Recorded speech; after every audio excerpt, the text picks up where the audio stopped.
Hello बच्चों, आज की कक्षा में आप सभी का बहुत स्वागत है। आज हम लोग वसंत भाग 3 का पाठ 12 सुदामा चरित के प्रश्नोत्तर की पुनरावृत्ति करेंगे। सबसे पहले आपको संक्षेप में पाठ का सारांश बता देती हूँ।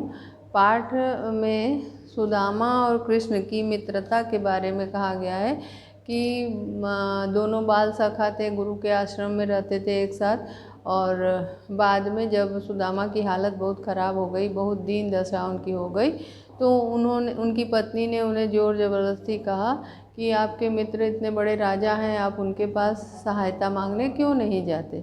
तो वे पत्नी की बात सुन करके जाने के लिए तैयार हो गए और फिर वे जाते हैं। लेकिन पत्नी ने साथ में उनको थोड़े सौगात के रूप में थोड़े से चावल दे दिए थे, एक पोटली में बांध करके उसको लेकर के जाते हैं। सुदामा जब द्वार पे पहुंचते हैं, वहाँ की साज सज्जा और उसकी सुंदरता देख करके वे हतप्रभ हो जाते हैं, आश्चर्यचकित हो जाते हैं और द्वारपाल से पूछते हैं कि मेरा नाम सुदामा है। कहते हैं मेरा नाम सुदामा है और मैं श्री कृष्ण से मिलना चाहता हूँ। द्वारपाल उसे उसकी दीनहीन हालत को देख करके विश्वास नहीं कर पाता और वह जो है वो श्री कृष्ण के पास दौड़ा हुआ जाता है और कहता है कि एक दीनहीन अवस्था में ब्राह्मण आया है जो कि फटी सी धोती होती पहने बहुत बुरी हालत में है और वह अपना नाम सुदामा बताता है। इतना सुनते ही श्री कृष्ण जो है दौड़ के जाते हैं और द्वार से उनको ले करके आते हैं, खूब उनका स्वागत करते हैं, पैर धुलवाते हैं। पैर धुलाने के लिए पानी मांगते, परंतु उनके पैरों की जो दशा थी उसको देख करके उनको रोना आ जाता है और वे अपने आंसुओं के जल से ही उनके पैरों को धो देते हैं। और फिर उसके बाद उनका भगत करने के बाद, लेकिन बहुत ज़्यादा भगत होती है और उसके बाद जो है वे उनके साथ लाए हुए जो तंदुल हैं यानी चावल है, जो सुदामा ने सौगात के रूप में अपने साथ सुदामा लेके आए थे, उसको वे छिपाते रहते हैं। उसको देख करके श्री कृष्ण जो है कहते हैं कि तुम अपनी चोरी की कला में वैसे ही प्रवीण हो जैसे कि बचपन में थे। और उन्हें गुरु आश्रम में बिताए होने वाली एक घटना की भी याद दिलाते हैं। फिर उसके बाद जब श्री कृष्ण के पास सुदामा जिस आशा से आए थे वो आशा तो पूरी नहीं हुई, वे जाने को कहते हैं तो श्री कृष्ण उनको विदा कर देते हैं। इधर रास्ते में वे मन ही मन अपनी पत्नी को और श्री कृष्ण को कोसते रहते हैं कि मैं तो आ नहीं रहा था, वही मुझे भेजी है और ये अब राजा हुए तो क्या हुआ, क्योंकि ये तो पहले तो लोगों के घर थोड़ा थोड़ा सा माखन चुराने के लिए घर घर में ढूंढते फिरते थे, तो अब राजा हुए तो क्या हुआ, इस तरह से करके। लेकिन जब अपने घर पहुंचते हैं जब, तो वहाँ अपना घर ढूंढ नहीं पाते हैं। लोगों से अपने घर, अपनी पत्नी, झोपड़ी जो टूटी फूटी छोड़ के गए थे उसके बारे में पूछते हैं। और फिर जब उनको पता चलता है कि प्रभु के प्रताप से सब कुछ बदल गया है, वहाँ तक का वर्णन इस कविता में है। अब हम लोग उसके प्रश्न करेंगे। थोड़ा सा प्रश्न का जो है, पहला प्रश्न कविता से है जिसका जो है प्रश्न ये है कि श्री कृष्ण सुदामा की दीन दशा देख करके श्री कृष्ण की मनोदशा क्या होती है, अपने शब्दों में लिखिए।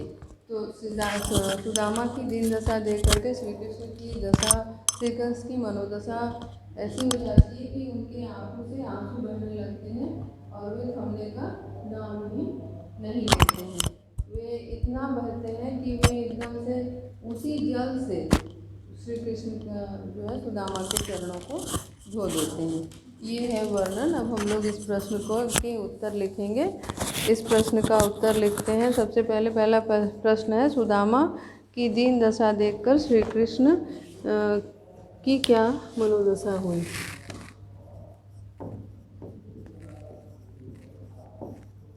सुदामा की दीन दशा,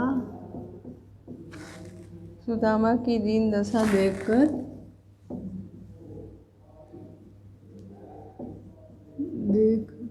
कर सुदामा की दीन दशा देखकर श्री कृष्ण की क्या मनोदशा हुई।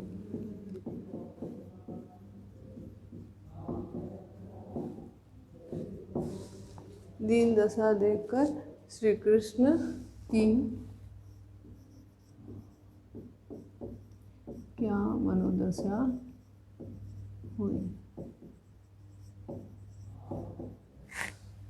अपने शब्दों में लिखिए।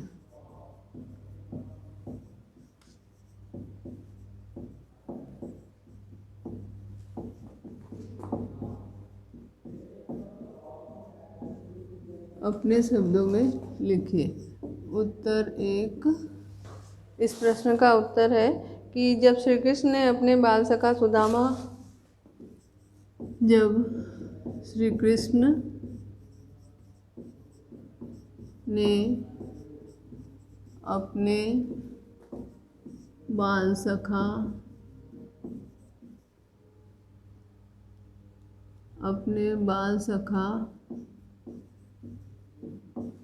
सुदामा श्री कृष्ण ने अपने बाल सखा सुदामा को दीन दशा में देखा तो वे को दीन दशा में देखा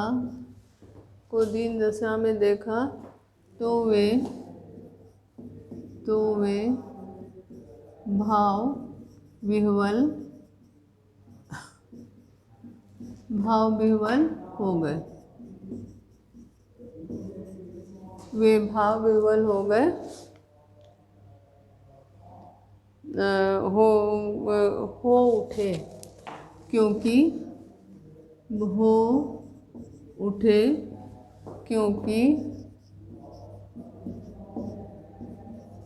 भाव विह्वल हो उठे क्योंकि उनकी एड़ियाँ फटी हुई थी। एड़ियाँ फटी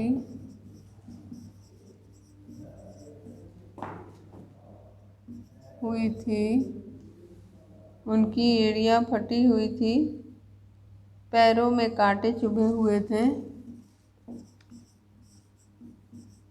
पैरों में कांटे चुभे हुए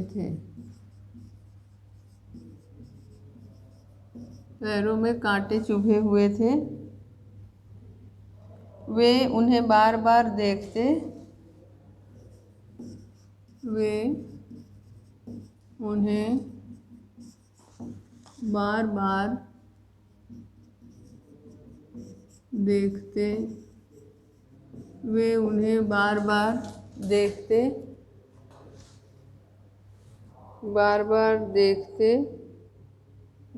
और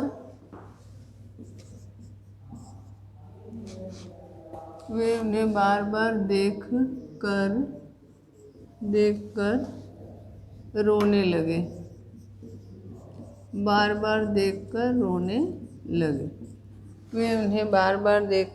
रोने लगे।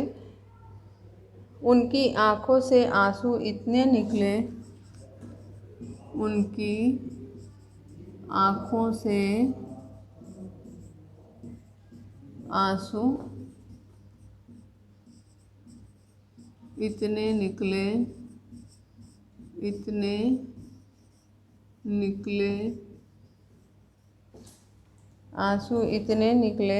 कि सुदामा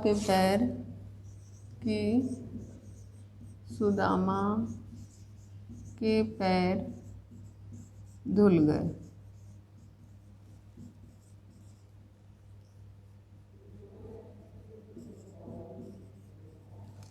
इतने आंसू निकले कि सुदामा के पैर धुल गए।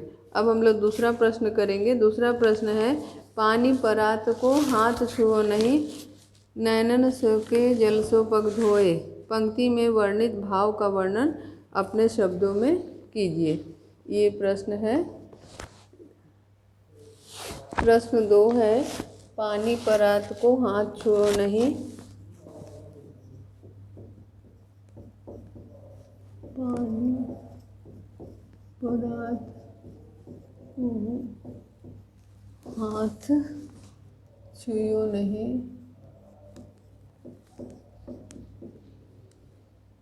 छुइयो नहीं, नैनन के जल सो बग धोए,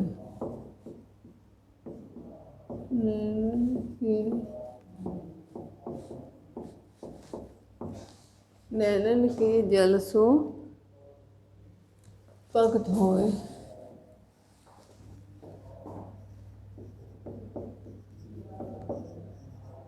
पग धोए पंक्ति पंक्ति में वर्णित भाव में वर्णित भाव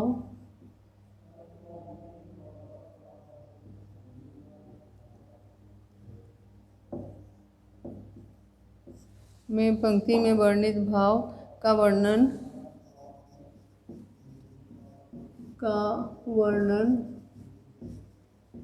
अपने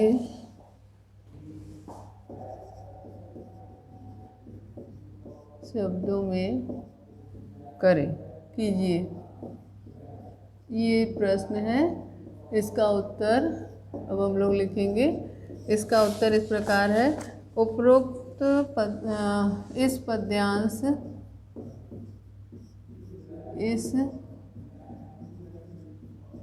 इस पद्यांश का भावार्थ यह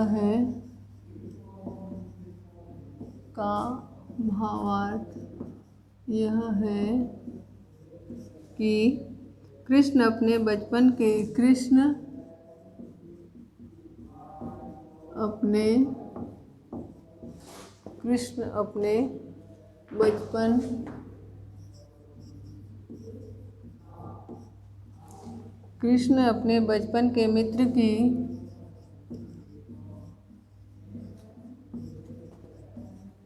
मित्र की ऐसी दीनहीन दशा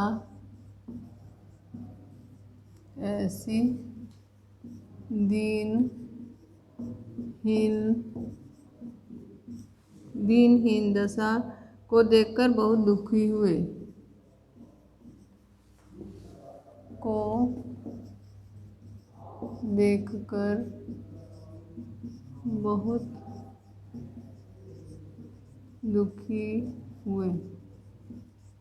ऐसी दीनहीन दशा को देखकर बहुत दुखी हुए।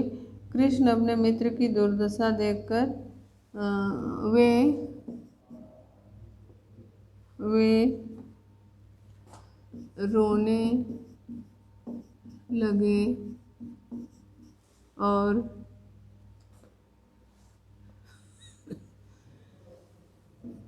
वे इतने भावुक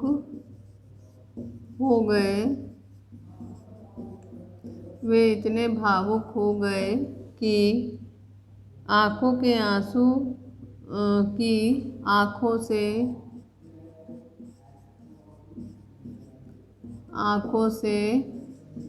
आंसू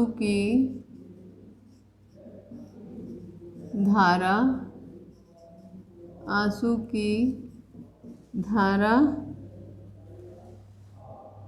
बह निकली।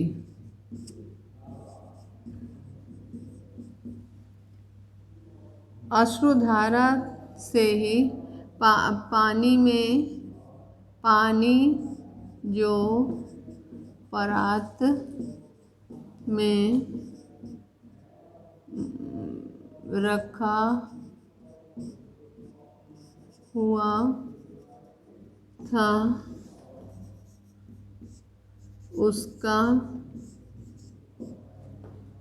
उसके प्रयोग की आवश्यकता ही नहीं हुई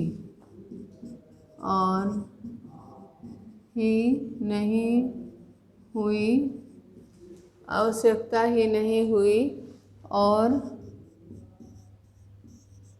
उनके आंसुओं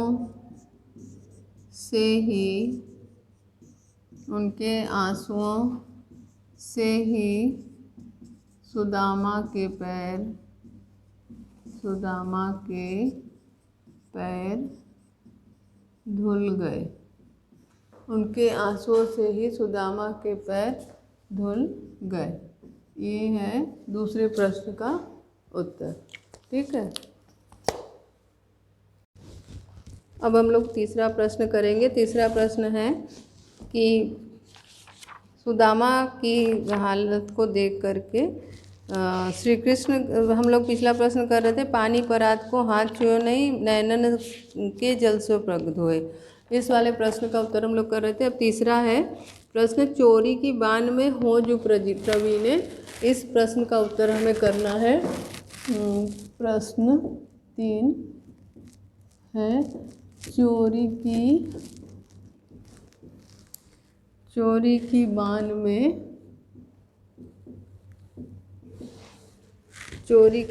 में हो जो प्रवीणे।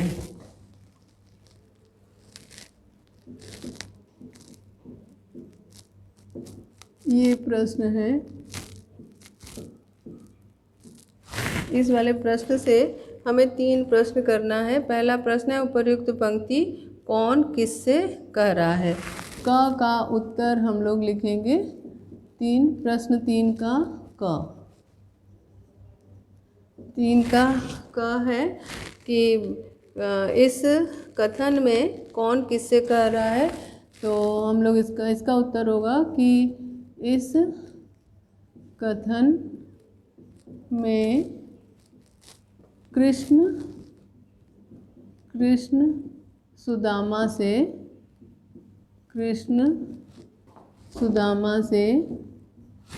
इस कथन में कृष्ण सुदामा से कहते हैं। ये है। अब हम लोग इसका ख वाला प्रश्न करेंगे। ख वाला प्रश्न है, इस कथन की पृष्ठभूमि स्पष्ट कीजिए। तो इस कथन की पृष्ठभूमि, जैसा कि हमने बताया था, पृष्ठभूमि है इसकी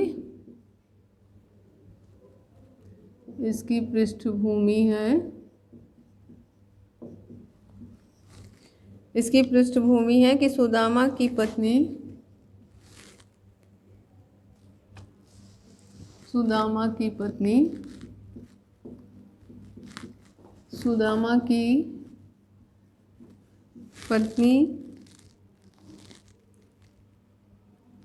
ने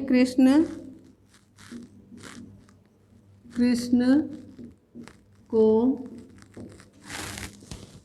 भेंट में देने के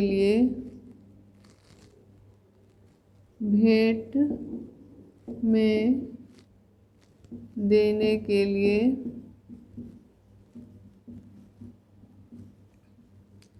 चावल देती हैं, जो सुदामा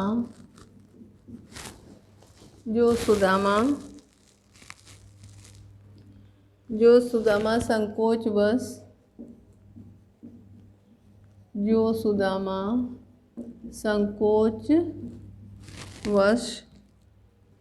श्री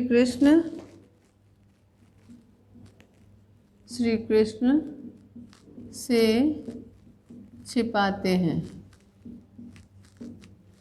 वो संकोचवश कृष्ण से छिपाते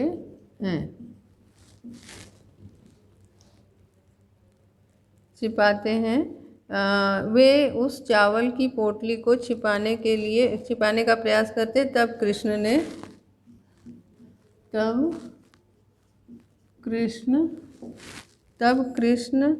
ने बचपन की याद दिलाते हुए कहा कि तुम चोरी की कला में प्रवीण हो। ये इस प्रश्न का उत्तर हो गया। अब हम लोग अगला प्रश्न करेंगे। अगला प्रश्न है इसमें इसी का अगला प्रश्न है कि इस उपालंब के पीछे कौन सी पौराणिक कथा है। इस उपालंब के पीछे कौन सी पौराणिक कथा है। अब हम लोग ये वाला प्रश्न करेंगे। पौराणिक कथा है, इसके बारे में लिखेंगे। इसमें ग वाला है पौराणिक कथा। पौराणिक कथा। ग में पौराणिक कथा है जिसमें कि हमें उनके बचपन की बात, जो वो गुरु आश्रम में रहते थे उस समय की घटना का हमको वर्णन करना है। सुदामा बचपन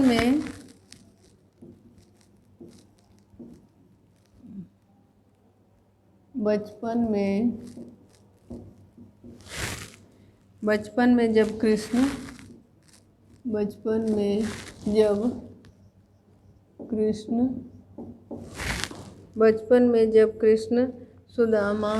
कृष्ण और सुदामा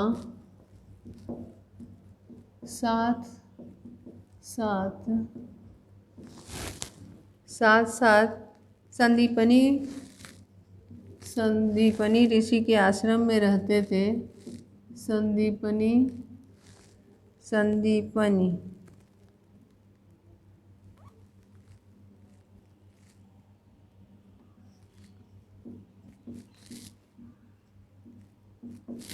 ऋषि के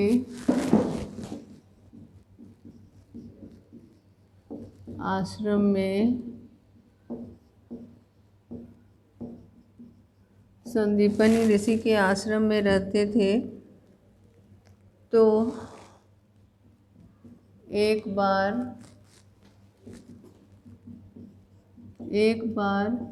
गुरु माता ने इन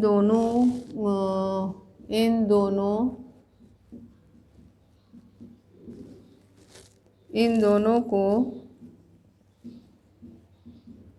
चने देकर लकड़ी तोड़ने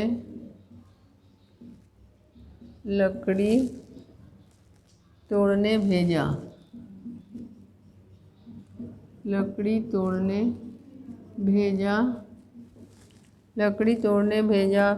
कृष्ण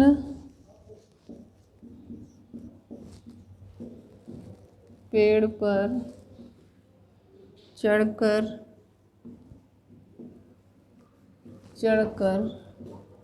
लकड़ियाँ तोड़ रहे थे।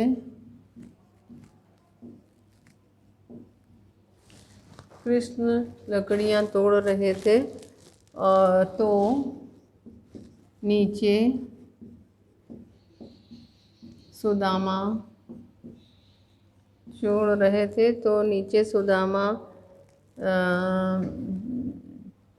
अकेले ही चने खाने लगे। जब कृष्ण ने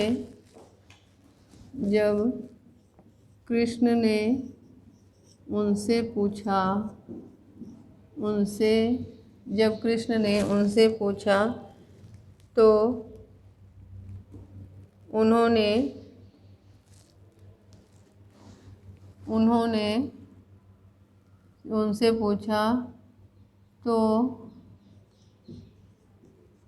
उन्होंने कुछ दूसरा ही उत्तर दिया। इसी घटना की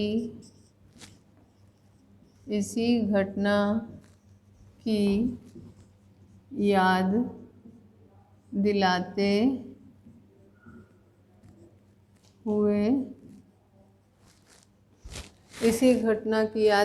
हुए श्री कृष्ण उक्त कथन कहते हैं। चोरी की बान में हो जो प्रवीण है, इसमें चोरी यानी कि चोरी करना और बान मने कला, तो चोरी की कला में तुम प्रवीण हो, ये उन्होंने कहा। अब अगला प्रश्न है कि द्वारिका से खाली हाथ लौटते समय सुदामा मार्ग में क्या क्या सोचते हुए जाते हैं, ये प्रश्न है। प्रश्न 4 है, इसका उत्तर इस प्रकार है कि द्वारिका से लौटते समय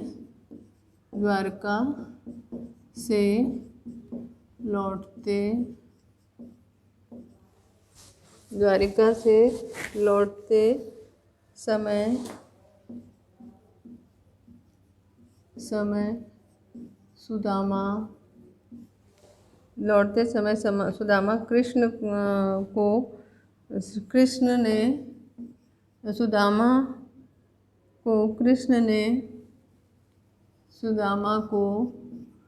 कृष्ण ने प्रत्यक्ष रूप में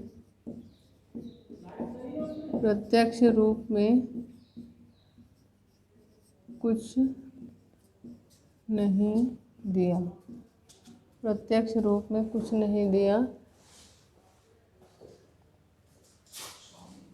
इस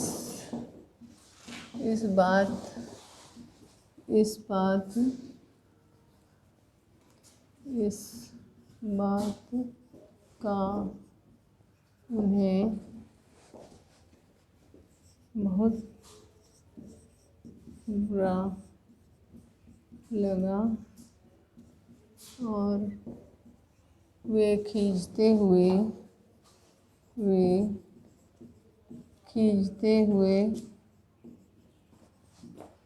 अपनी पत्नी एवं कृष्ण को बुरा भला कहते हैं। वे कहते हैं कि अब राजा हुआ तो क्या हुआ, बचपन में थोड़े से मक्खन के लिए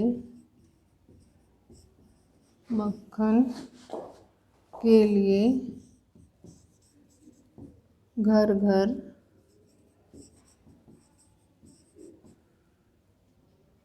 चोरी करता फिरता था। ये आपके चौथे प्रश्न का उत्तर हो गया।